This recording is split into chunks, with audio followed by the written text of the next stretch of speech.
Hello, you guys. You are tuned into another episode of the Let's Be Honest podcast. And I am your humble host, Big Bro Tone. You guys, it's a heavyweight match going on in hip hop right now. Come on. Y'all gotta understand how heavy this is. I know y'all been keeping up with the Drake and the Pusha T beef, man. Listen, may the best man win. Let's get ready to rumble. Yo, I'm loving this shit right now. Oh my God. First of all, I can take these damn gloves off because it get hot as shit. But nonetheless, we're gonna talk about this rap beef. This is the only topic of the day. We focusing all on this. We zeroing it in. It's the only thing we're gonna be talking about. But now these don't smell a little funny. It's alright though. So let's get into it, you guys. Like I said, you guys are tuned into the Let's Be Honest podcast, and y'all know who it is, Big Bro Tone. And hip hop has been in a state of disarray ever since Pusha T dropped his, I want to say, fourth studio album, his third solo. Who cares? He dropped the project Daytona.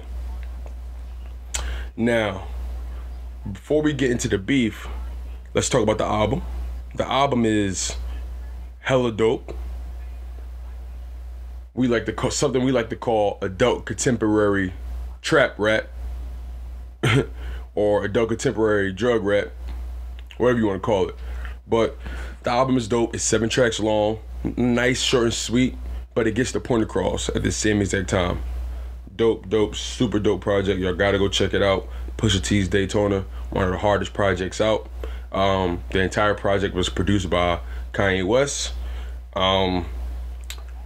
Yeah, so let's get into the most important information, in my opinion, that's giving me just anyway. So let's talk about it. So Pusha T had a couple lines for Drake, and not just Drake, but he had a couple lines for Baby as well, you know, and his in the last track on the album, Infrared. Now, if y'all are familiar with the whole Pusha T / Drake / Wayne / Baby beef, it started way back in the day. I want to say back in like maybe 06, 07. And I think the Clips themselves was beefing with Lil Wayne at one point about, back then the Clips was rocking Bape heavy, I guess before it was popular. And then next thing you know, they felt like Wayne kind of took their swag or whatever, or took their wave, trying to, you know, I guess make it seem like he was the one that was, you know, starting that wave with Bape and everything.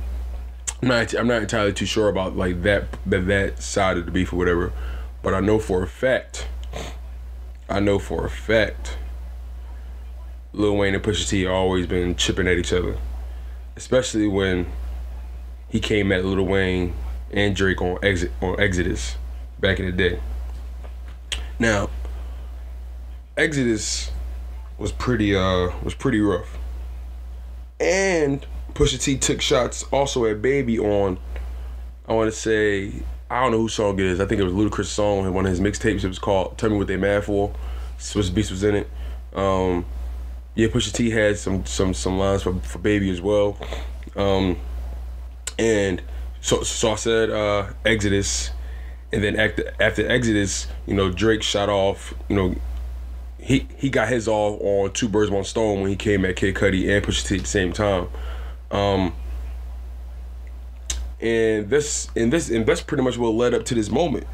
Also, I'm pretty sure everyone's aware of Pusha T, you know, putting the pressure on Baby and Wayne, saying that, you know, Wayne not getting the money he's supposed to be getting, like I'm telling y'all. And before now, like before 2018, before 2017, nobody wanted to believe that shit. Everybody thought it was just myths, and everybody thought it was just totally Casper the Friendly Ghost. No one really thought Wayne was really getting kind out of his own bread with Baby, his dad. So, you know, quote unquote. So when you when you look back and you think about what Pusha T was talking about, you get a sense for this man being a prophet.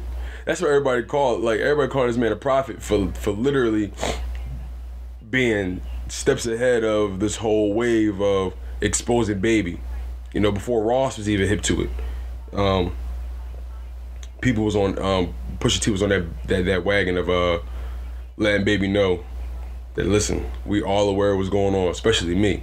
So that's where that was, and then now we make our way to Infrared on Daytona, and Pusha T felt the need to respond to Drake, get him a few jabs on Infrared, get Baby a few jabs on Infrared. Now, some of the things he said on Infrared was typically things that everybody already know. Drake ghostwriting, you know, it was written by Nas, but it came from Quentin. So that's that jab. He also came at, you know, Baby. He said, you know, when Ross talked about Baby, everything was cool, but when I talked about Baby, everybody acted like I really killed the baby. You know what I mean? The dude was on something. And most people don't realize how much he was on something. My bad, y'all, gotta get my glasses. Last episode I didn't have him on and I was kind of struggling a little bit. So, he took his shots on Infrared and he was asked about it. He had an interview on The Breakfast Club. He had interviews on Hot 97. He had interviews on his entire press run promoting his album. And essentially, basically what Pusha said was he with the smoke. He's essentially with the smoke. He has no fear in his heart because, in his opinion, skill will supersede all. He knows Drake does certain things well. He know they in different lanes, and Drake running the charts like, you know, like Pusha said or whatever. But regardless of how it go down, my pen is something crazy. Don't even doubt my pen. Essentially, is what he's saying. And I have a lot of doubts in your pen. That's basically what he's saying to Drake.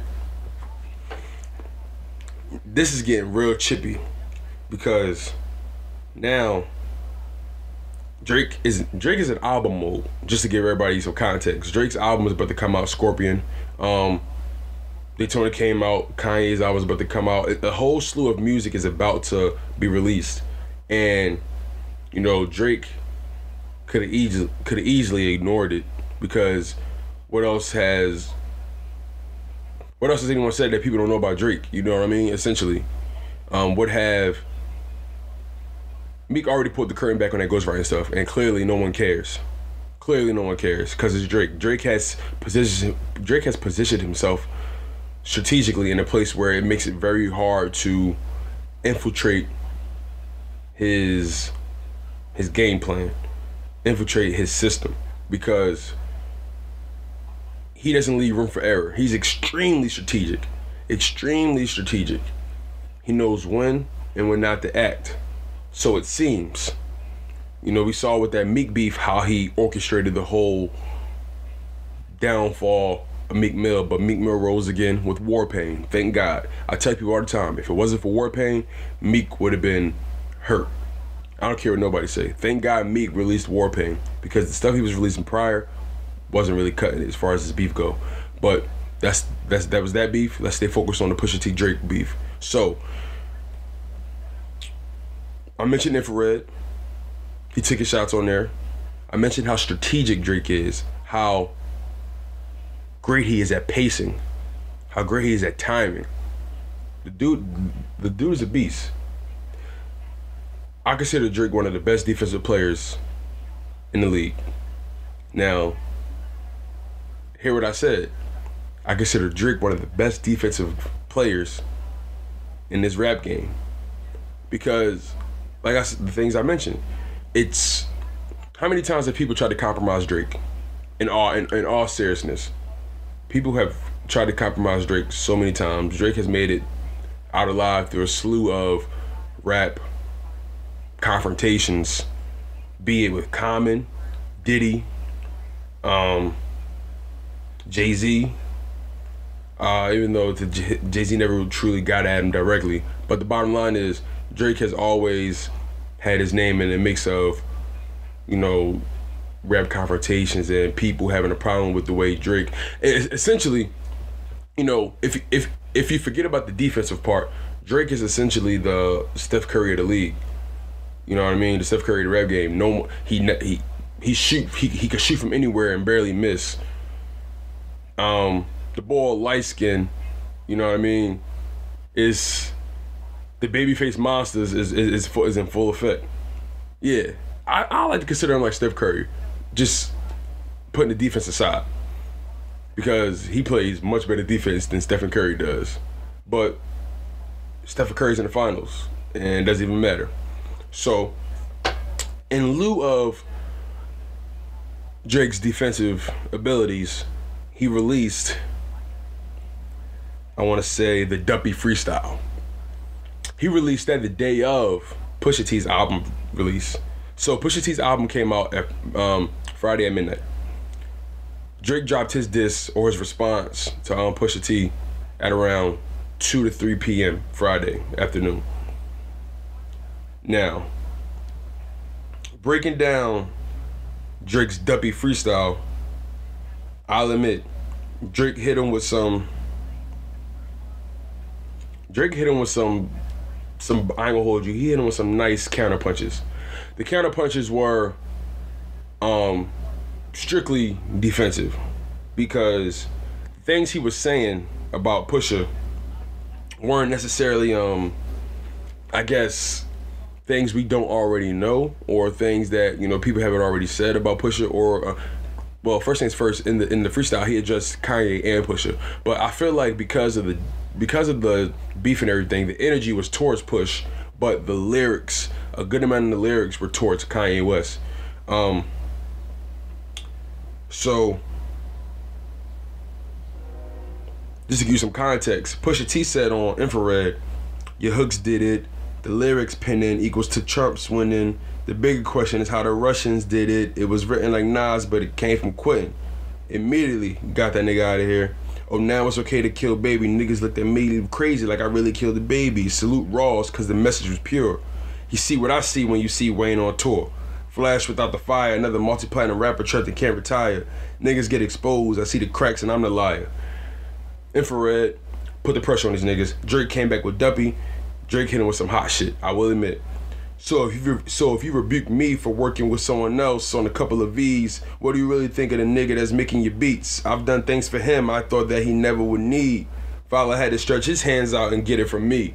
Ooh. Nice play on words from Kanye's Life of Pablo. Yo. Drake getting tired of these niggas. Drake is coming for all these niggas. Drake said, listen, what y'all not gonna keep doing is, I'm not gonna keep coming out here saying I'm out here not making my own songs, people writing all my shit. Put some respect on my fucking name. I can understand his disdain for that, especially when he feels as though he helped Kanye West on many projects as well. That's how he feels. You know what I mean? He popped style for 30 hours. That's what he claiming.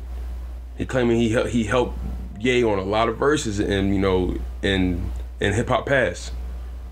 So, you know, that's for y'all to decide. Now, as a fan, you know, despite Kanye West's latest antics, Kanye West is my favorite rapper of all time. As far as like me growing up in my lifetime, he's my favorite rapper. So, but by me saying that, I also know that Kanye West doesn't technically write all of his lyrics. Now, 70 to 80% of the songs, he wrote that.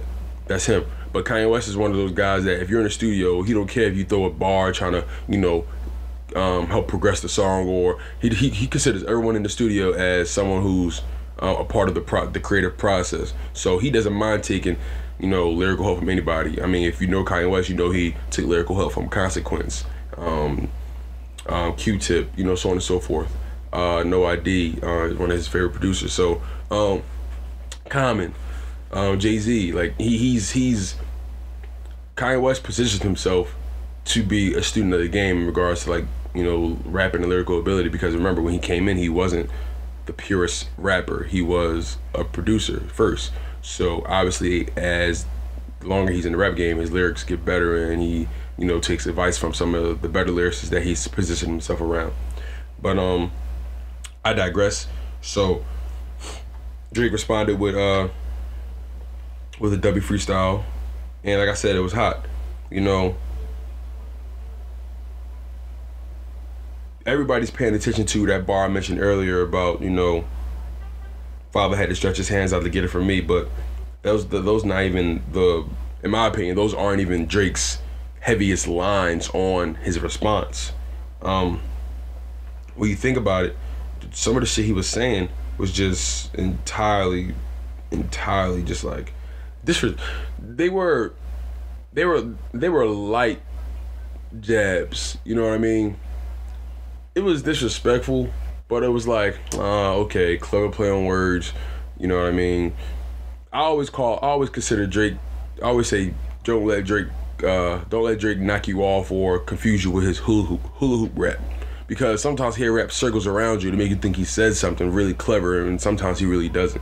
And sometimes, you know, by him being such a popular figure in hip hop and being such a, you know, hard person to compromise, you know, fans find it hard to listen to him objectively. Some fans find it hard to criticize him objectively. Not me. I like Drake's music. Don't get it twisted. I fuck with Drake. Grew up fucking with Drake. You know, Bria's Interlude and So Far Gone's and October's Very Own and, you know, Thank Me Later. Like, I like Drake music. I like Drake. You know, but I can objectively talk about him just like anybody else. And he hit it with some things that I thought was kind of disrespectful, but like ain't nothing damaging for real. So he said, hold on, let me look this up. I use Rap Genius, by the way. Y'all should use this shit. This literally breaks down everything. Man. He said something like,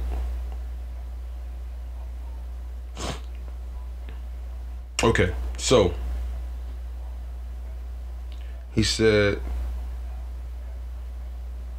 I really shouldn't have given you none of my time, because you older than the nigga that you running behind. Look, holla at me when you multi-million. I told you keep playing with my name, and I'ma let it ring on you like Virginia Williams. He name dropped Pusha T wife, and he told this nigga that you older than the nigga you running behind. Now, that could be taken multitude of ways.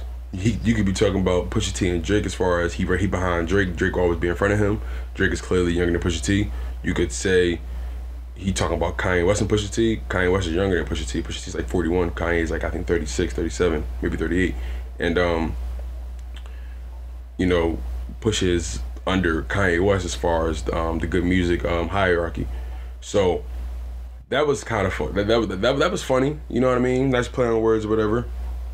And I think the most interesting part about Drake's response was, see, Drake doesn't just respond in disses and, you know, raps. He's like a pro wrestler. He gives you the whole package when it comes to this beef shit.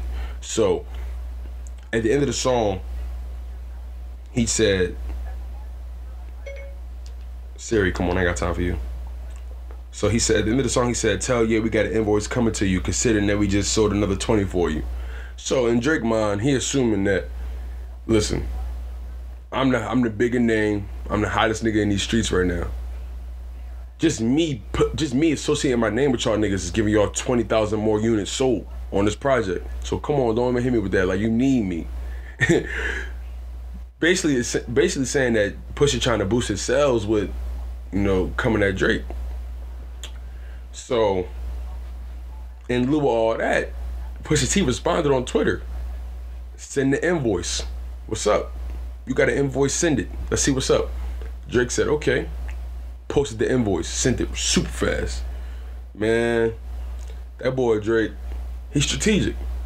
That boy Drake, he a madman. That boy Drake, he's a pro wrestler. And pro wrestlers shouldn't dabble with real wrestlers. The WWE shouldn't dabble with those guys that battle in that circle. They the real wrestlers. Pusha T, that's a real sparring partner for you. You know what I mean? Drake went to the school of WWE SmackDown, while Pusha T from the school of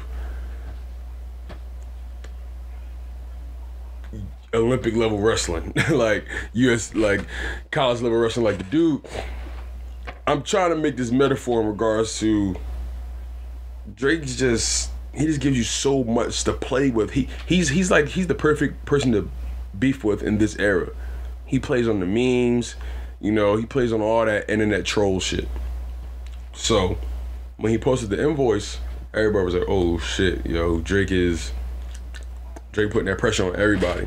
And I thought so too. And everyone kept saying, Pusha, gotta respond. Pusha, you got 48 hours. Pusha, you got 24 hours. What you gonna do? And a lot of people don't understand. The art of war is never overshoot your mark. Never overshoot your mark.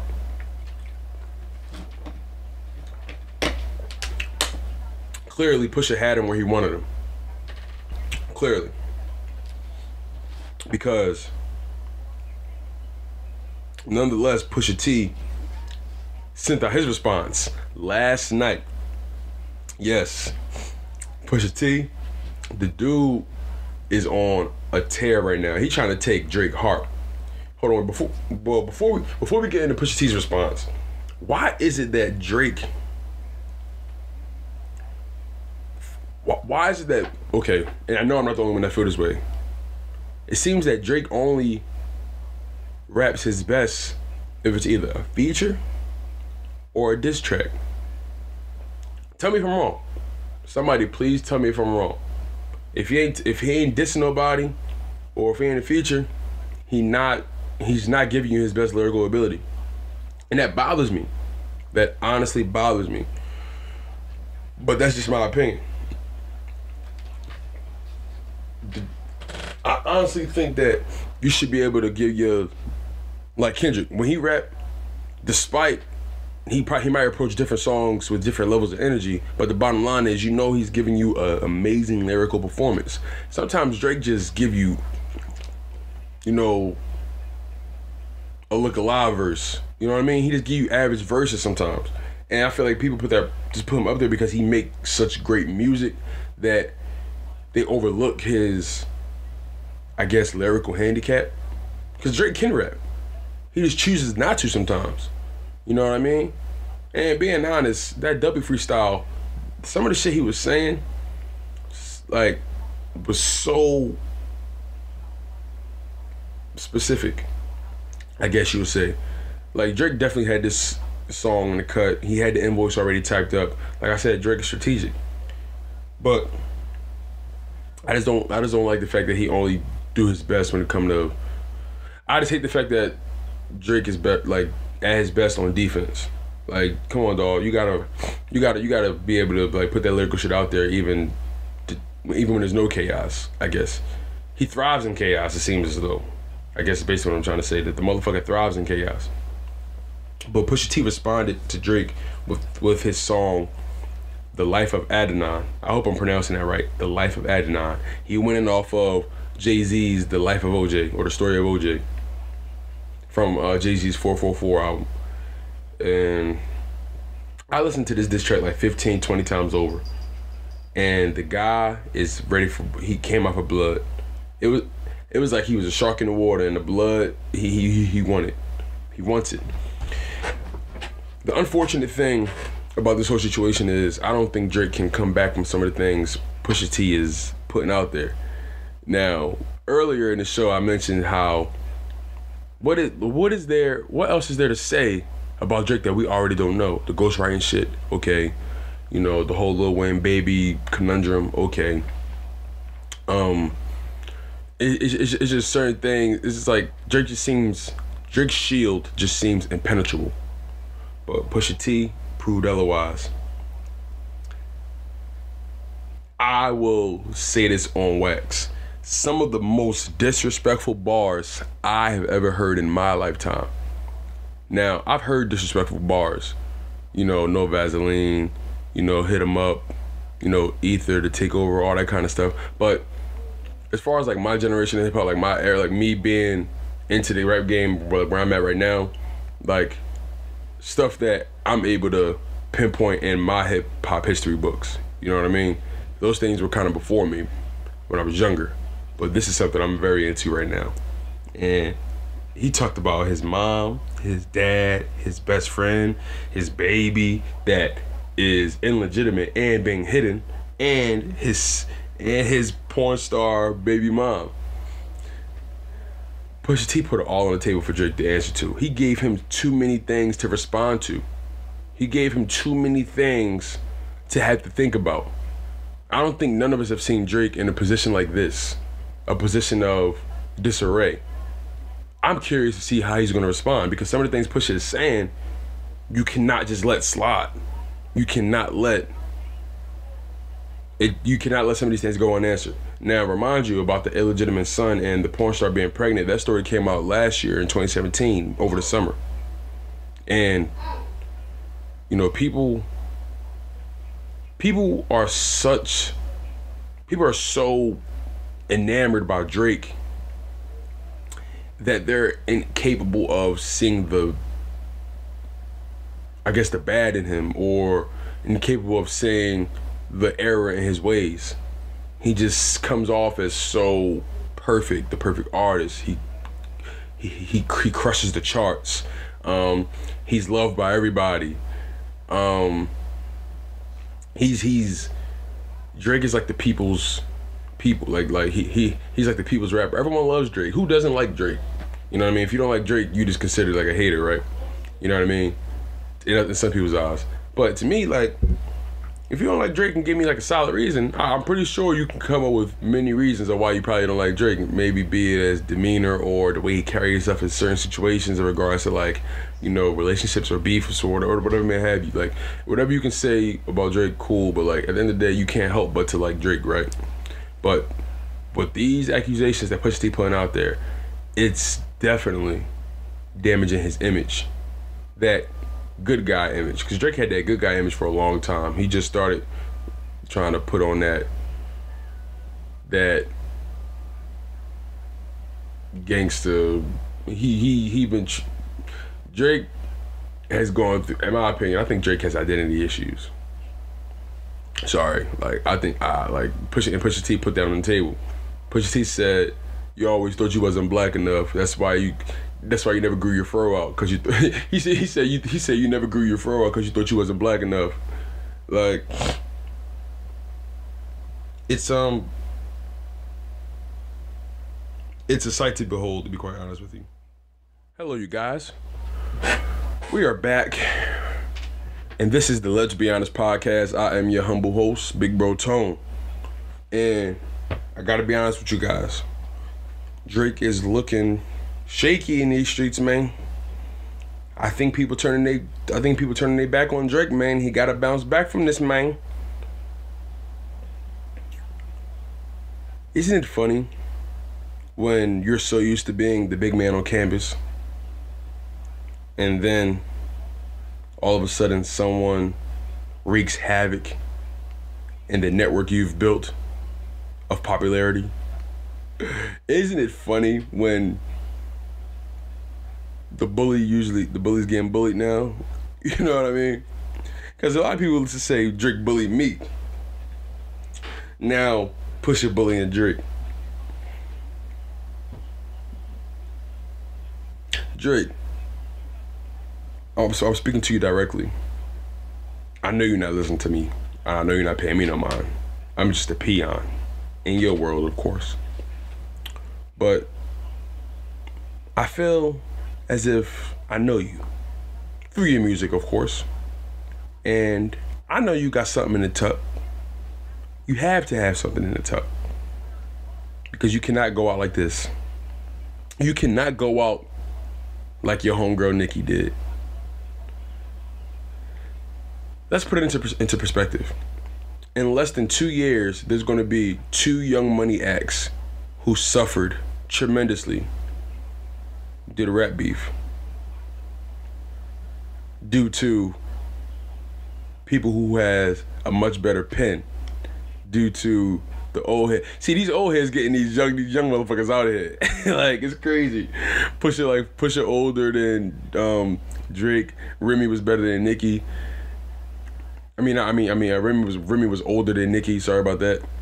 Nicki's clearly the better artist, but Remy's older than Nicki. So these older acts, they said, listen, y'all new guys, y'all got this rap beef shit mixed up. Y'all trying to rap beef with singles and hits and shit. Y'all got it all mixed up. If this rap beef shit ain't about, making bread, this is about putting all that shit on hold and responding to what you need to respond to, responding to the aggressor. Nicki did her responses on her little singles or whatever. Drake did his things with Meek and the whole back-to-backs and charged up his singles. So they got people assuming that you win rap beefs by being the most popular person or having the bigger record or whatever.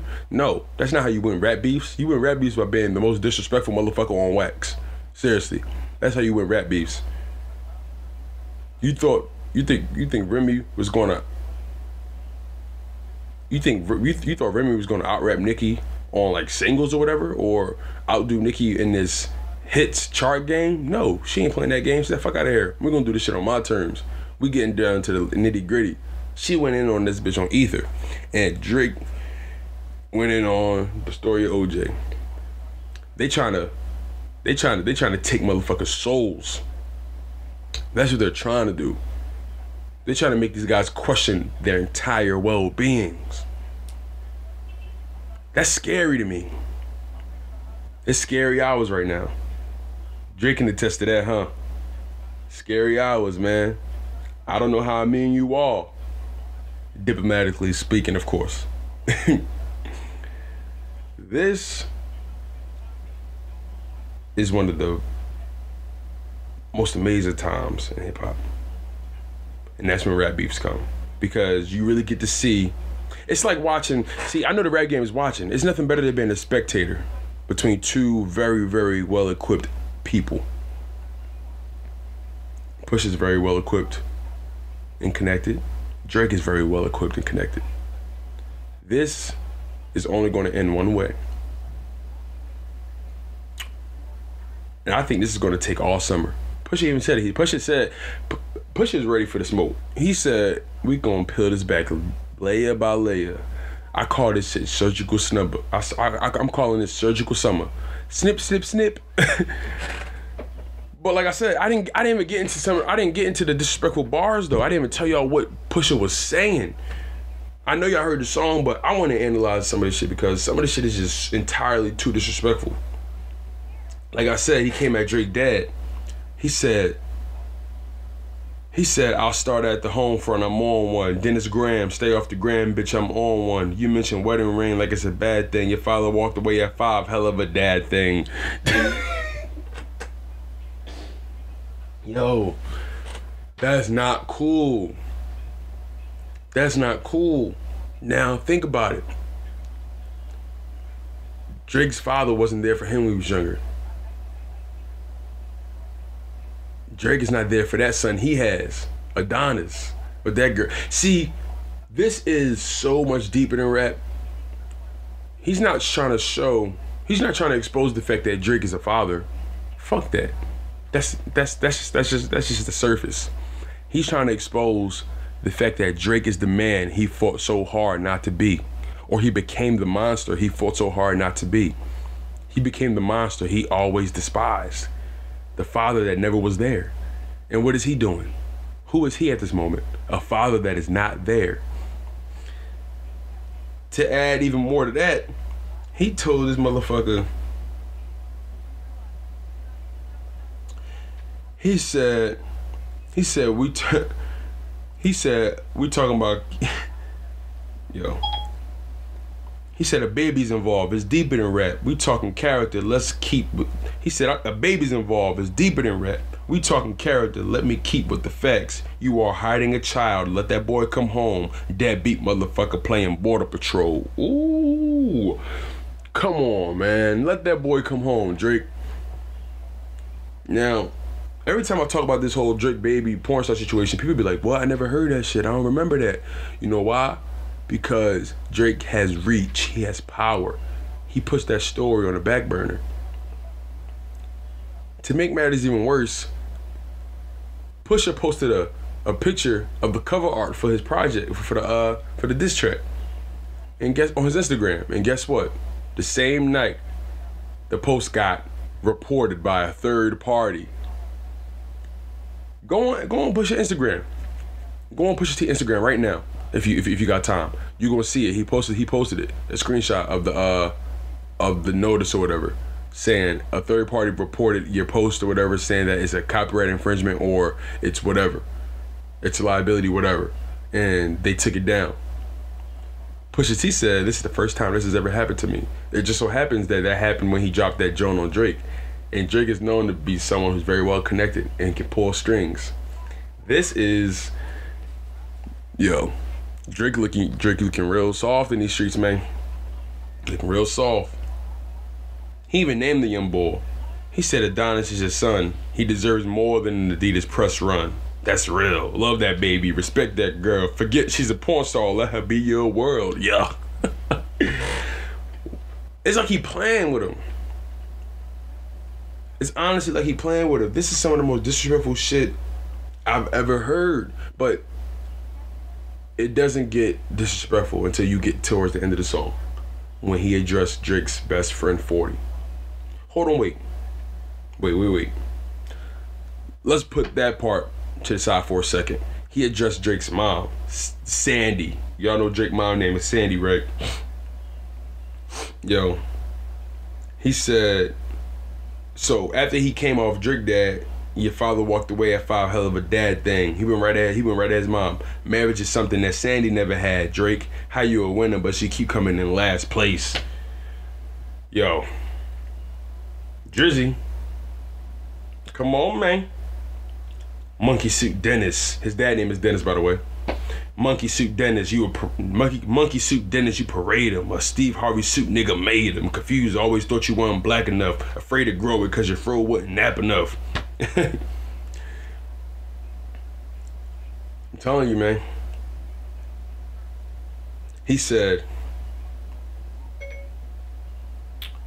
OVO 40 hunched over like he 80. No, wait, let's go back. Like I said, he mentioned Drake's best friend / producer, 40, Noah 40 Shabib or whatever. Helped Drake, get his way in the rap game. They came up together pretty much. They built OVO together. If not many people know this, Drake's friend, Noah 40, he's I think he has scoliosis or multiple sclerosis, some shit like that. He's very sick. He's dying basically.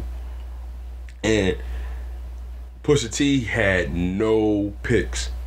Still giving you classics. That's the only thing that dates me. OVO 40 hunched over like he 80. Tick, tick, tick, how much time he got? That man is 666. I got the devil flow, nigga. 666. Surgical summer with it. Snip, snip, snip, and you don't really want it with him. Yo. Shit. Y'all. The gloves gotta come off, man. Drake, you have to respond to this shit. This is not something that 40 gonna let you sit idle on. 40 probably telling you, nigga, you better get back at this motherfucker. He ain't gonna sit there talking about me when I'm sick.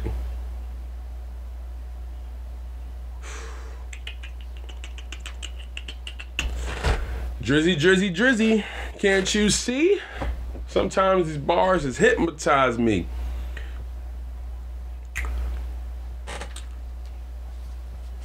Why do we, like I said earlier, Drake has positioned himself to be someone who's clearly and very much untouchable, but Pusha T has proven otherwise.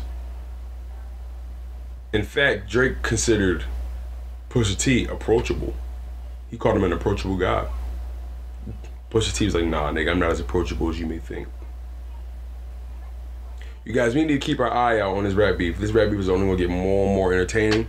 This rap beef is only gonna get more and more disrespectful. If Pusha T said this, Lord knows what Drake is gonna say. He has to answer some of these questions, bottom line.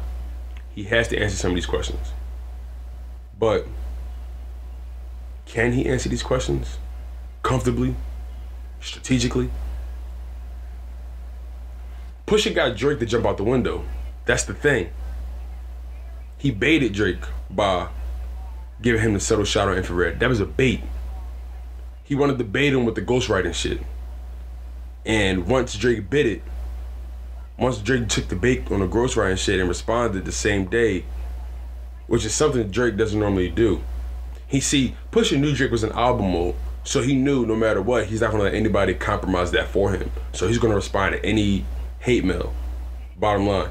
So, in knowing that, Pusha T sent out infrared, baited him, got Drake to drop the Duppy Dreestyle, got Drake to, in a sense, I guess, unleash his ammo earlier than when he had to. He had Drake out here thinking he was comfortable. He had Drake thinking that he was gonna do the same thing he did to him to Meek, but no. Pusha T like, nah, I'm gonna do what Meek should have did. So, Pusha got him out of here. Drake is so used to playing, well, Drake is someone that plays chess.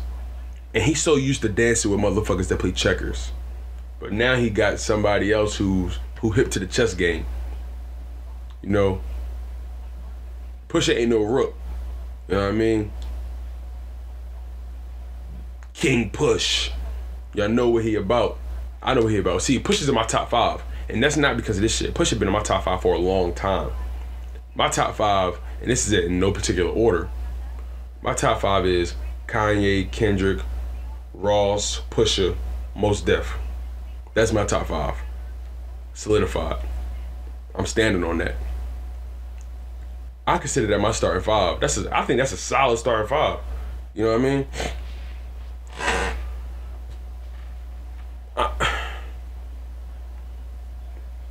I'm so glad Pusha in my top 5 because I'll be honest. Earlier on, I was a little biased in my approach at first. You know, listening to Drake shit, it was hot, but I'm like, damn, like, this motherfucker talking about my nigga Push, like, Push, I need you to come back. I'm going to work, talking to my homies about it. I'm like, yo, they're like, yo, what your man Push gonna do, man? Y'all think Push got one in him? So I'm in there playing defense for my man Push at work. I'm like, yo, Push got this. Push is extremely, extremely capable of dancing with the devil.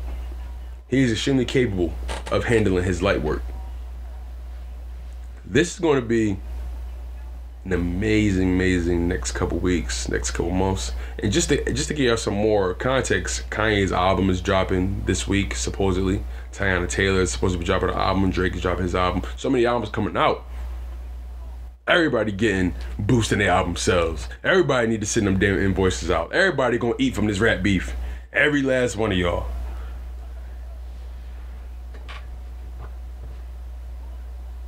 So many people try their hardest to avoid rap beefs. One, because either they know they can't handle it, or two, they just not built for it or whatever. Drake, people thought Drake was sweet, so they do what they do to Drake. They say what they want to Drake or whatever. They try to say what they want to Drake. People think a lot of people thought Drake was sweet. And now, you know, Drake has positioned himself, like I said, to be someone who shouldn't be taken lightly. But Pusha T saying, listen, my nigga, them dudes you was dealing with before, I'm a different breed. I promise you that. I'm a different breed. Drake, you have to respond. We are all looking forward to it. I know I am.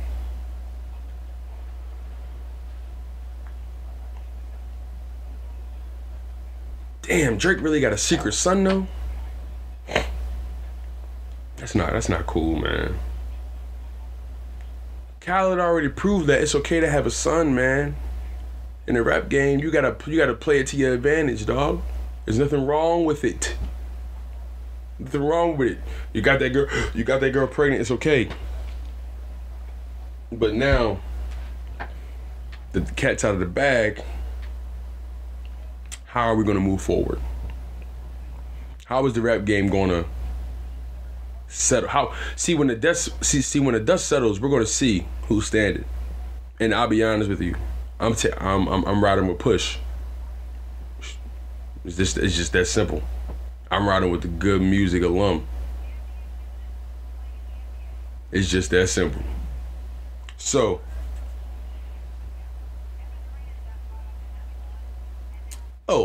and another thing.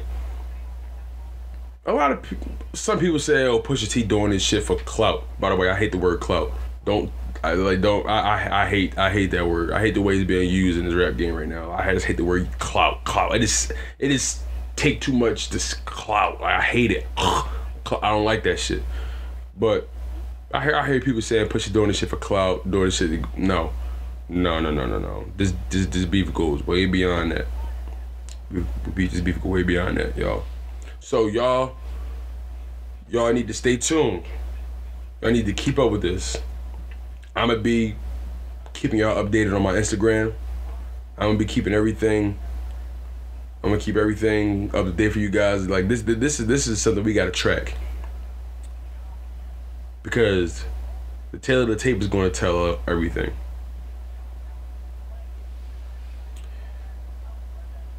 Is that it? I think that's all I want to talk about today.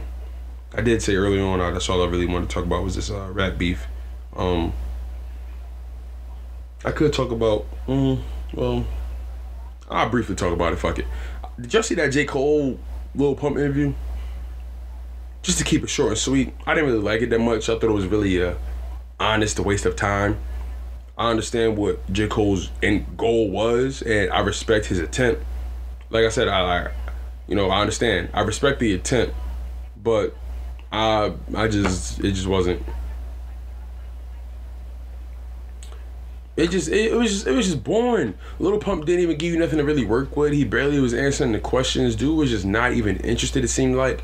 Dude was very much just out of it, and I don't know if he was trolling the whole situation. I really don't know, but it just wasn't again, J. Cole tried. He came prepared with questions and whatnot, but it just wasn't entertaining, dude. Like, don't get me wrong, the setting where the interview took place, the shelter, was dope. All the records, and it was definitely a hip hop setting. You know what I mean? But I bet Lil Pump don't know half of those motherfucking artists that he had posted up on the records and on his walls and everything. Like, it was just a painful interview to watch. It was so many awkward moments. J. Cole asked him, basic questions, and it seemed like Pump can't give him, he kept giving simple ass answers, I guess. Like, J. Cole at times tried to get Pump to be a little bit more introspective, and it seemed like Pump didn't even know how to do that. So that's just my opinion on that debacle. Again, J. Cole, I understand what you were trying to do. You were trying to bridge the gap, but I respect the attempt. Close, but no cigar. So I'm gonna close on that. You guys were tuned into another illustrious episode of the Let's Be Honest podcast. I'm Big Bro Tone. I want you guys to stay humble, healthy, and hungry. God is love, and he's the only love. What's beef?